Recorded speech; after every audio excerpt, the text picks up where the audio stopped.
you're listening to another episode of Sex and Happiness, a show about your sex and your happiness, and my sex and my happiness, and my guests' sex and happiness as well. And today I'm very excited. I've been on air with this person like a whole bunch lately. We've been doing all kinds of interviews together, and then we've been parallel interviewing because we've been in festivals together. So it is my pleasure to introduce you to KamalaDevi McClure. And I'm going to say a few things about her, and then a lot will become evident. One is she's best known for being the star of ShowTime's series, which is called Polyamory, Married and Dating. And so most people know her for that. As a matter of fact, some of my friends said to me, "You know her?" I watched that. That was in the day that it was really, on and featured, and people were talking about it. And some of my friends were like, "Oh, I have such a crush on her," and a lot of things. It was really cool. She's also written 5 books. This is the 6th book, and this book she has edited. And then other things, she offers a course for people like me who want to get a book written in 90 days. And many people I know are taking the course with her. And one of our dear friends just came out with her book, finally. And there's probably others that I don't know about.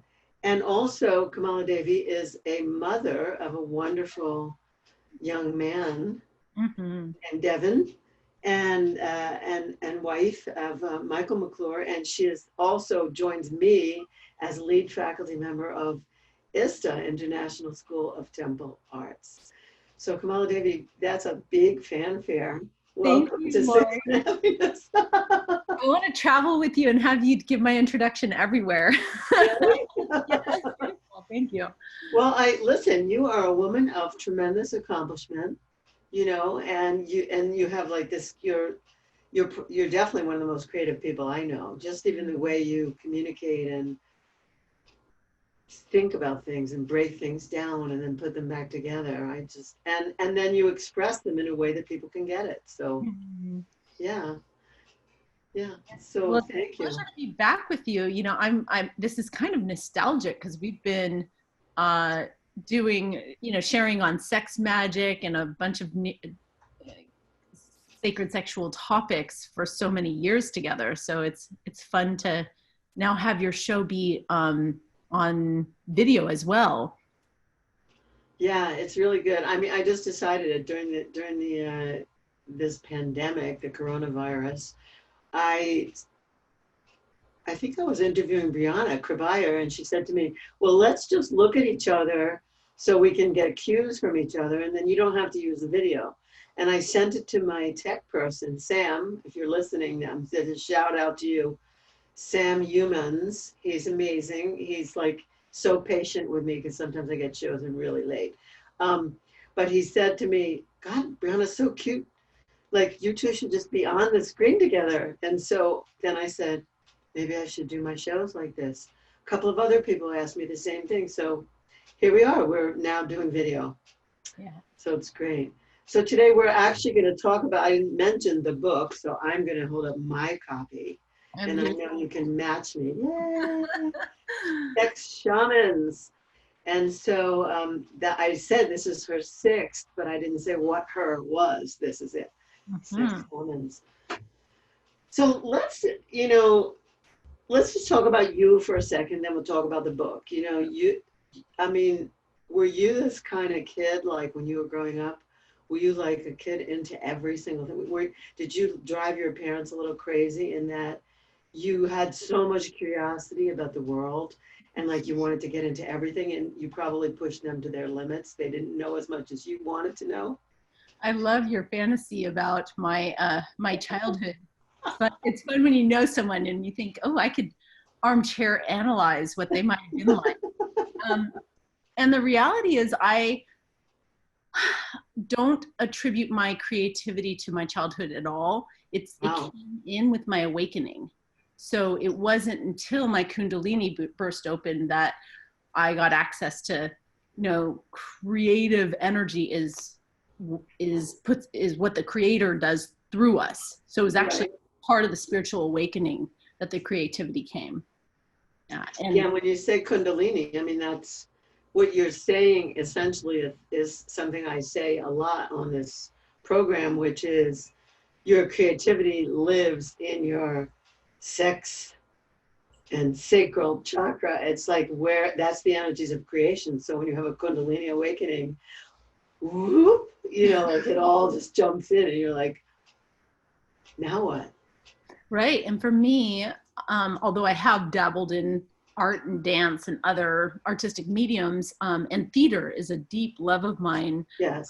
Wordplay and writing is something I can't not do. It's like, and I've tried to kind of put it aside, but then I'll be sleeping and then these words will come through my dream time and and it'll be like, I feel sometimes like God's secretary, you know, where the muse is tapping you on the shoulder and you're like, where's paper? Need to write it down. Where's my computer? And so that's I feel like I've written books despite myself. And this, as you said, is a book that I edited. So even though I have a chapter in the book, the process for me was collecting the storytellers that I know that have had significant, not only awakenings themselves, but made contributions in the sex shaman movement. And I said, let's tell this story from a multi-perspective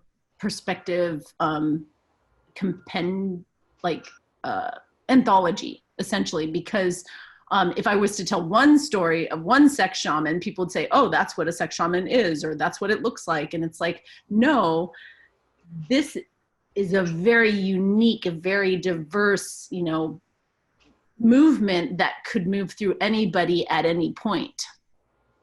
And you're one of them. So that's pretty I know. I'm chapter 2. I feel I'm very, I felt so honored to be asked, you know, to be invited to be part of it. And it was really just an act of love. I mean, just like writing my story, you know, my story of my own sexual precociousness, my own sexual interest, my own sexual awakening. And, you know, despite my parents trying to, like, you know, put an end to it at every crossroad, they were like, she's gonna be in trouble, this one, you know. And that's really, I mean, my theme was, despite the age and decade that I grew up in, and that my parents were, especially my mother, was desperately trying to like curtail my sexual curiosity, curtail the house. I wanted to dance slow with boys all the time, and you know, everything I wanted to do, they were just like, oh, they punished me. They kept me back from things, you know, because I was determined to be who I am. It's kind of unstoppable. The life force moves through Laurie Handlers. It's true, you know, it's true. So my chapter it was like a catharsis to write it, because I got to put it all down and say, oh, this is the history of me, how I became who I am now. It started back then, you know, it started when I was 5 and my mother was yelling, you know, what are you doing in the bathroom? It was just cathartic as it is. I'm sure that you get asked all the time. People are like, wow, you're a force of nature. You're so fascinating. Like, you know, how did you get here? When did it start? And, you know, I mean, that's one of the impulses that started the book, is having, you know, anybody I'd sit next to on an airplane when I was flying to teach a shamanic retreat, there was always a question of, you know, what is a sex shaman? Where did it start? And so you probably get asked those questions, and then to put it all in one story is almost healing. Like, have you had many people that you know read the chapters yet? The book's fairly new. Yes, a lot of people write to me, and they say, guess what came today? Sex shamans. It's the perfect thing during this pandemic to be reading. You know, like a lot of people have written me that very same sentence. Great. it is true that like, this is a time to go inward. This is this world shamanic pause and introspection. So it's a time to look, there's a saying, I think it's a Zen koan, but about kind of gazing into the navel, like looking at where we came from. Yeah. So it's a perfect time to say, what's the life force doing through these leaders? And I'm curious, like when you put your story out there, did you get any, like, were you embarrassed about anything or concerned about what people would think? No, I'm not that, here's when I get embarrassed. I don't get embarrassed telling my own story. Sometimes I tell more than I thought I was going to tell. And I go, oh, okay, well, I can't take that back. I just said it. I get embarrassed sometimes when my partner and I are being interviewed or we're doing a class together and he says something that I wasn't prepared to share. And then I say, wait a minute, you didn't have any consent to share that. So if it's anything I'm going to tell about myself, I just tell it. And at this point in my life, nothing really much embarrasses me. Beautiful. Then whether or not you're prepared, maybe I should tell your listeners about my favorite scene in the book where Laurie Handlers is blindfolded in a house waiting for her beloved to find which room she's in as she's writing her Sibian and like bringing herself to climax after climax, like this rolling orgasmic scene, and the hotness of him coming in and finding you and you just, the anticipation of you not knowing when he's gonna take you from behind. And I love this image, this story that you tell. It's so, really brazen. It was, the whole scene was really, really brazen. And it was, I think it's better than anything they put in 50 Shades of Grey myself. I have a great imagination and I can concoct some really great fantasies. But that one, I think it was risque. It had all the elements of anything that I would want really in a fantasy. So thanks. Yeah, it's fine to tell it. What's fun is, we get to hear one of your sexy highlights and then as an anthology with these 20 really creative and spiritual beings, you get to see how the creative force moves through each person differently, and as they share their various awakenings and highlights, and it just gives a lot of permission to the reader, to get naked about their not just fantasy life, but their real emotional inhibitions, to drop the inhibitions. We're talking today about the book Sex Shamans, which we're having a duel. We're both holding our book covers up.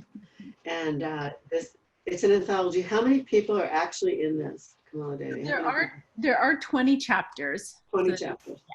Yeah. And it's interesting because I am starting a new wisdom circle with the authors and doing expert interviews. And I just promoted, I said, and we'll have 20, we'll talk with 20 of the authors. And then I realized Deborah Taj Anapol is one of the 20 authors and she's crossed over to the other side. So that'll be an interesting interview. The day her interview. Now I think I have two interviews with her from my really old archives when the show was called Tantra Cafe. I think before it was called Sex and Happiness, Deborah Anapol was on my show, and she was a really dear friend of mine. She was also an ISTA lead faculty. Yes. I mean, she was taking a little break when I decided to come in. Mm-hmm. And I remember one of our probably our last phone call, she said to me, "Oh, well, when you come in, this will be really great. I'm looking forward to this." And then we never had a chance to work together. She passed away. Also, I want to mention the cover, which is, I'm going to show people the snake, the Kundalini rising. And it's you probably know this as the caduceus, which is the medical symbol. Doctors don't even know, the medical profession doesn't even know that this is sexual energy rising up the spine. But this one was done by Mookie Okan, who also is no longer with us, and she was a dear friend of mine and one of yours, and in a different school. Yep. Yeah, so Mookie, I mean, it's a brilliant story because, you know, we as a collective, the 20 of us sex shamans, were debating on the book cover, and I proposed a book cover, like even you can see the caduceus kind of energy behind me. Yes.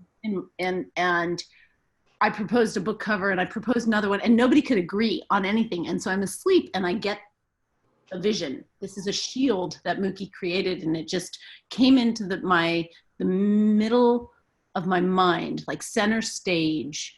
And I saw it, and it wouldn't go away. It wouldn't go away. So then I wrote Mookie to ask for permission, and then I called her, and I spoke to her while she was in the hospital. And she said, you know, yes, and signed the release for me to use it. And that was just days before she crossed over. And it feels like such a gift, you know, and her thing was, she's very aligned. I met her through the Sedona School of Temple Arts. She's very aligned with these teachings, even though, of course, she's a Kudoshka teacher. And she has a documentary called Pussy Talks, you know, and right. She said, you know, if you share with the world, you know, I want to get Pussy Talks out there, put that in your book, you know. And so I'm just blessed to have her shield, which is the thing about art and amulets and protective insignias, is that they really are shamanic tools. And so it's not just a book cover, it's a sacred mandala. And it transmits energy. The art does, as do the various chapters. And so having the blessings of, you know, of that sex shaman as she was crossing over, as well as Taj's story from the other side. And Taj's story is followed by a exercise, you know, on how to contact and communicate with your spirit guides, because each of the personal narratives by each author has, you know, a related tantric or sacred sexual exercise to stimulate your own sexual shaman journey. Well, yeah, I know. Well, mine has Laurie Han, which I'm sort of famous for, you know, moving in the unknown. And I give you credit for some of the other Hans. Naughty Han. Naughty Han. We created Naughty Han, and where were we? Montreal or Massachusetts? I think Montreal. Good times. People were asking me about all those Hans when we were in the ISTA festival online, and I said, well, yeah, there's quite a few Hans. You could do Naughty Han. I said, I'm gonna. KamalaDevi helped create that one, and so yeah, that's what I give at the end of my chapter. So how did the how actually did you come upon, like, who became a part of this? You know, are they all ISTA faculty? Are they all? Yeah, so everybody in this collection is related to the International School of Temple Arts, and some are apprentices, like Mia, who's a muse. You know, she's really more of a wrote poetry for the epilogue, and so we have lead faculty, apprentices, organizers, a few organizers. Yes, and so the idea is. It is very much an international group, and it is so diverse. You know, we have like so many continents represented.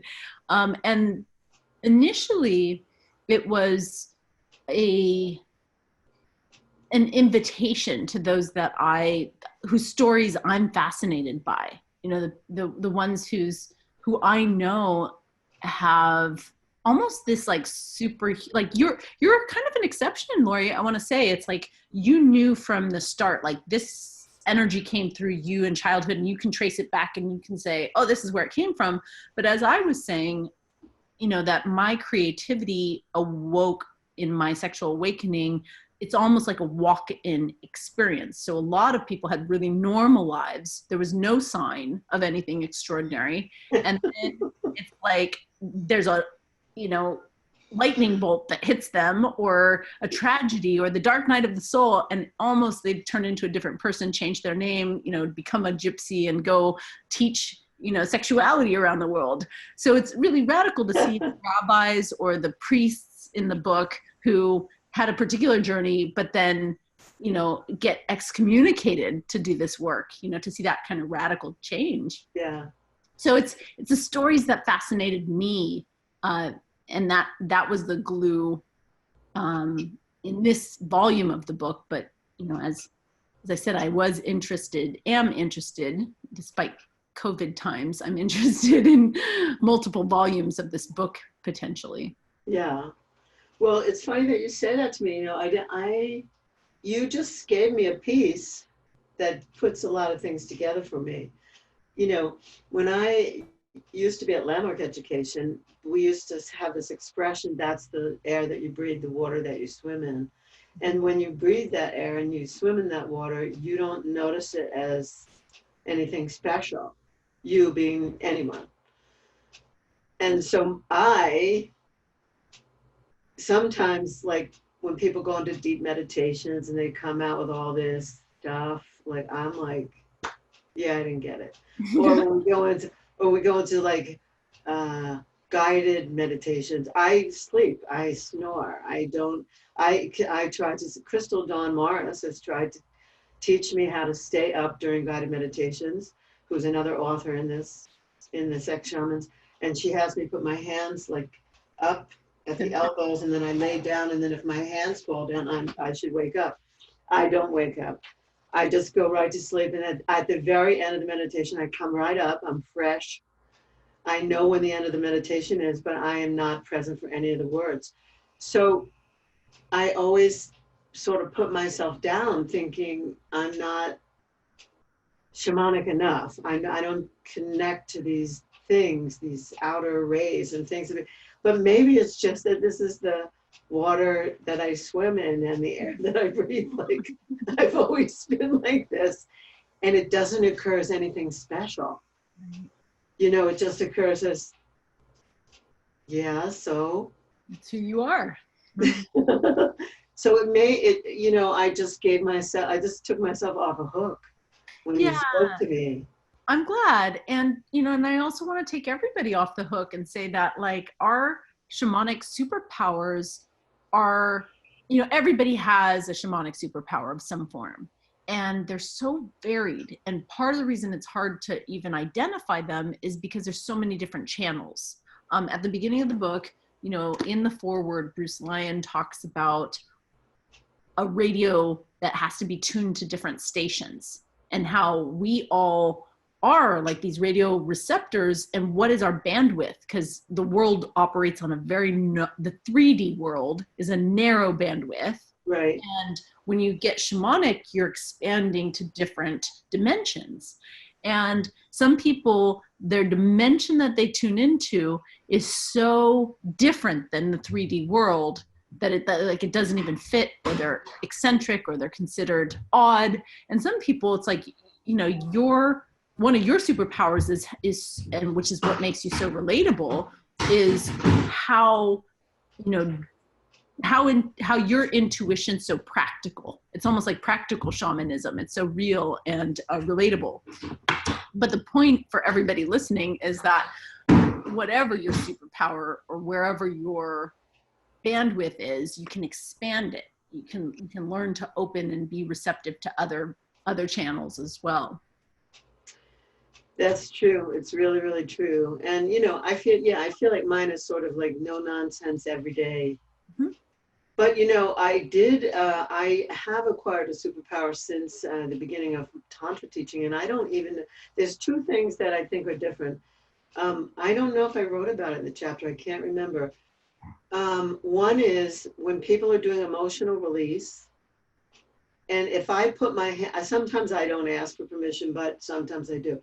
If I put my hands on, and so when I ask for permission, I might go around the room and put my hands on someone. When I put my hands on someone, I can definitely remember for them what they needed to say when some trauma was happening to them. I don't know if I even wrote about that, but I always I always consider that to be sort of shamanic. Like, how do I know what they should have said to their trespasser or Right. their, so that's one thing. And lately with my beloved, Michael, and yours is named Michael too, so Michael Gibson. We sometimes when we're making love, often when we're making love, and we're not having intercourse, but he's like pleasuring me in different ways. I actually visit the void on a regular basis. Like I go out in space and come back having like been floating in the Milky Way somewhere, seeing stars. Sometimes I have a message.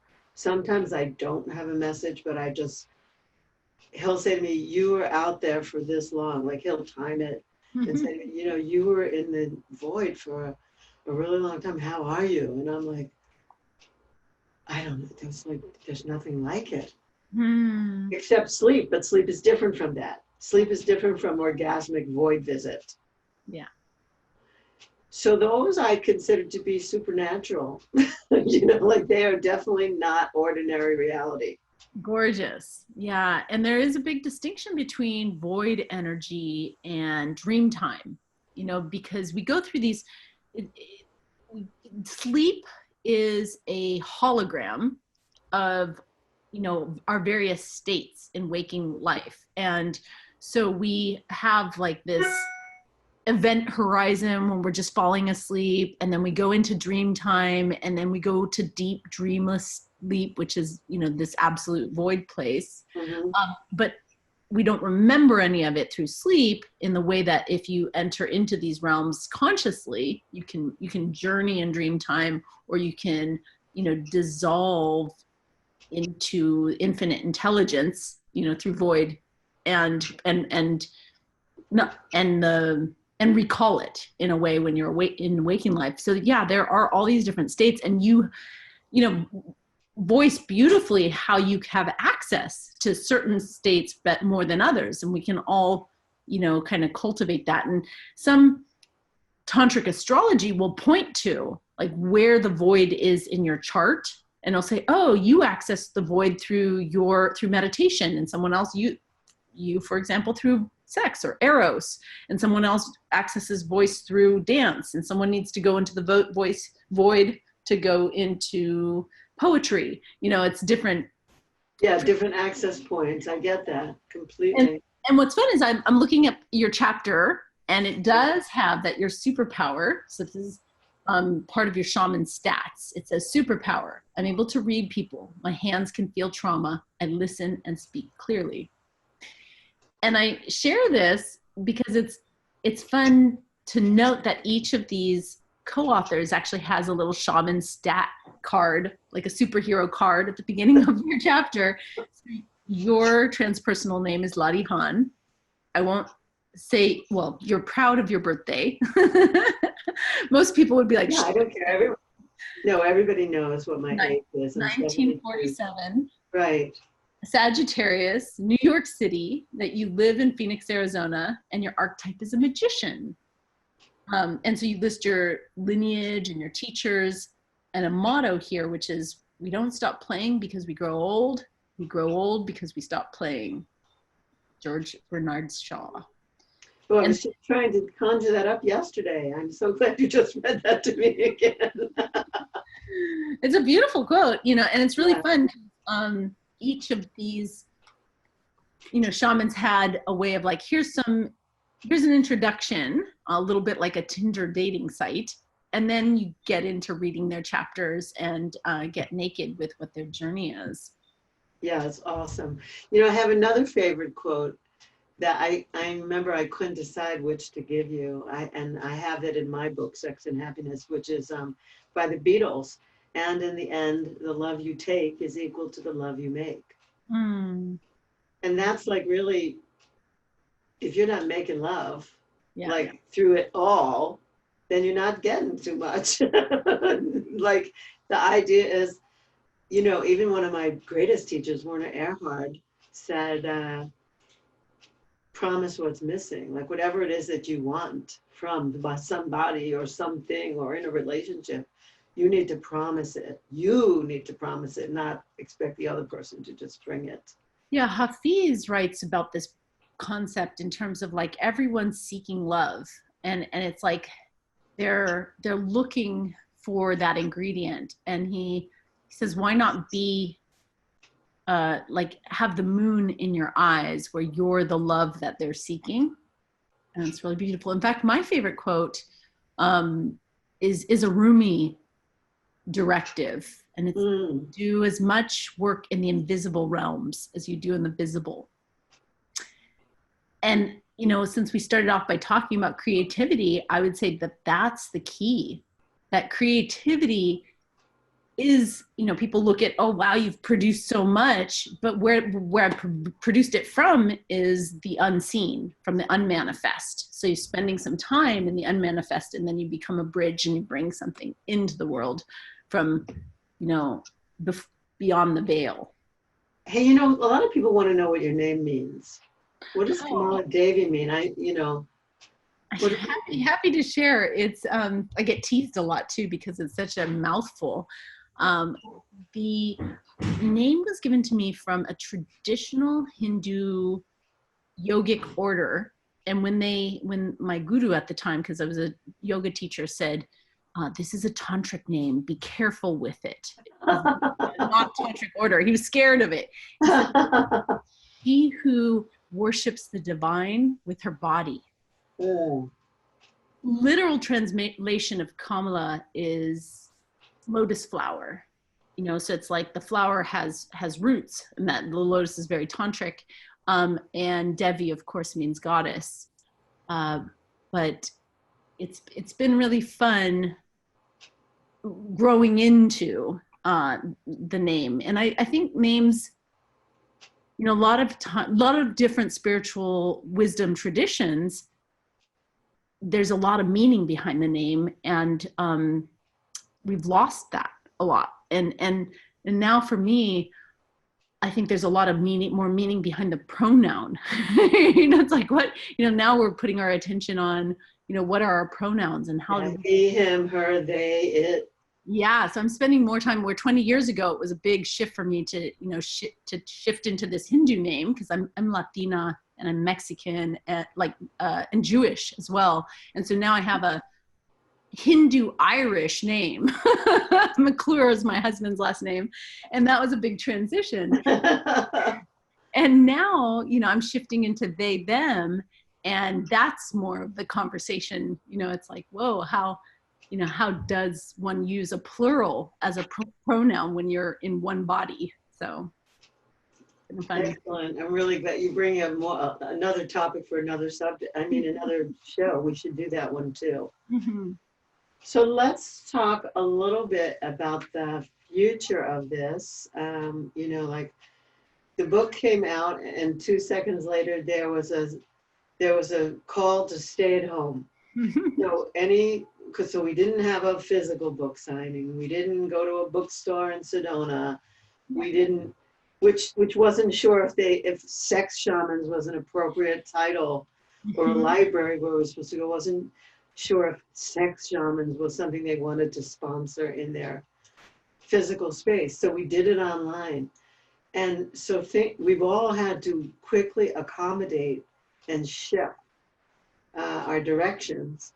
So now what? Now what's going to happen with Sex Shamans? And are there more Sex Shamans on your wait list? And, you know, like that. For sure.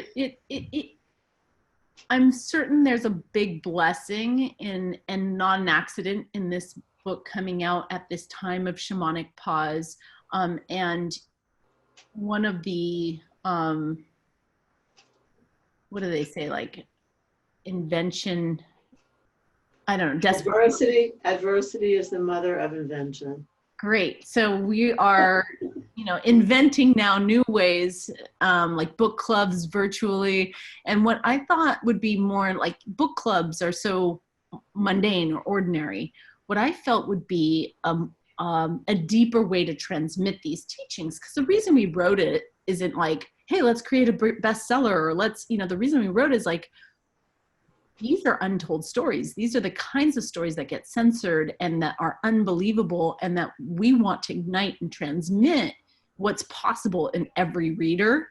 And the book is like an introduction, but the real work is what it how it plays out in your own spiritual practice, in your own awakening.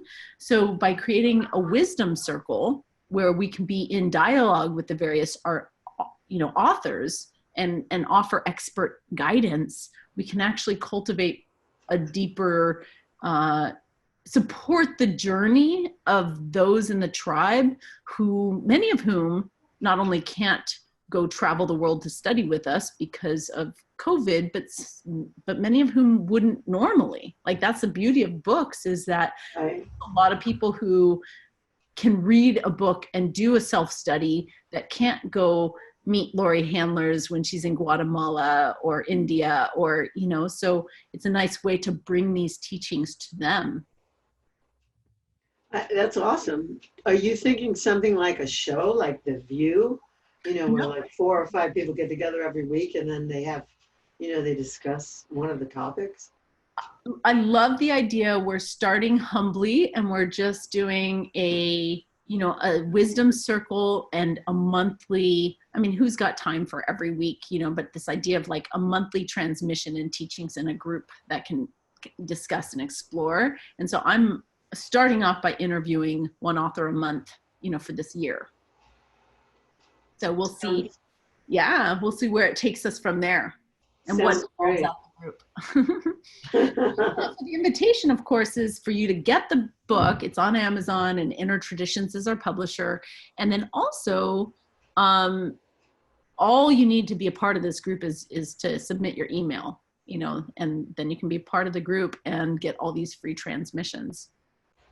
Great. So do you want to give them where to submit the email to? Yeah, we have a Sex Shamans website that we're building. So I would go, so you could probably find it there, but KamalaDevi.com, as an editor right now, that's the safest bet. Go to KamalaDevi.com and enter your email there, and we'll get you into the Sex Shamans book club, or send an email or to Laurie. Yeah, I was going to say, you can send it to me, Laurie at LaurieHandlers.com. I want to spell your name, though, because not everybody knows how to spell it. Kamala, all A's. Kamala, and then Devi is DEVI.com. .com. Wonderful. Well, I want to thank you for being my guest today. I love talking to you, and I was really excited for this morning. Yeah, it was a pleasure, Laurie. Thank you. To get together, and I want this book to be a super hit. I really, just what you said, especially for people who would never get to class, especially for people who are somehow hidden, even to themselves, like who need some stimulus to be able to find their connection between their sexuality and their shamanism, to find their connection to that awakening. Like, get the book. It's on Amazon. It's easy to get, and see if it inspires you to be even more than you think, than than the water that you swim in and the air that you breathe. Yeah. So thanks so much. So everybody who's listening and watching, thank you so much for being my audience. This program is only there because of you. And because somebody out there is listening, and a lot of you are, and a lot of you have been. So I really, every time I meet someone who says to me, I've been listening to your show for years, I'm just like, really? How did you hear that? It's always such a surprise. It's wonderful. So thank you very much. This is Laurie Handlers saying namaste to all of you, and to KamalaDevi for being my guest today. And tune in next time when I will have another amazing guest for you. Somebody will open up something new that you haven't heard before, and that maybe you were just waiting to hear that thing. So bye for now. Thank you.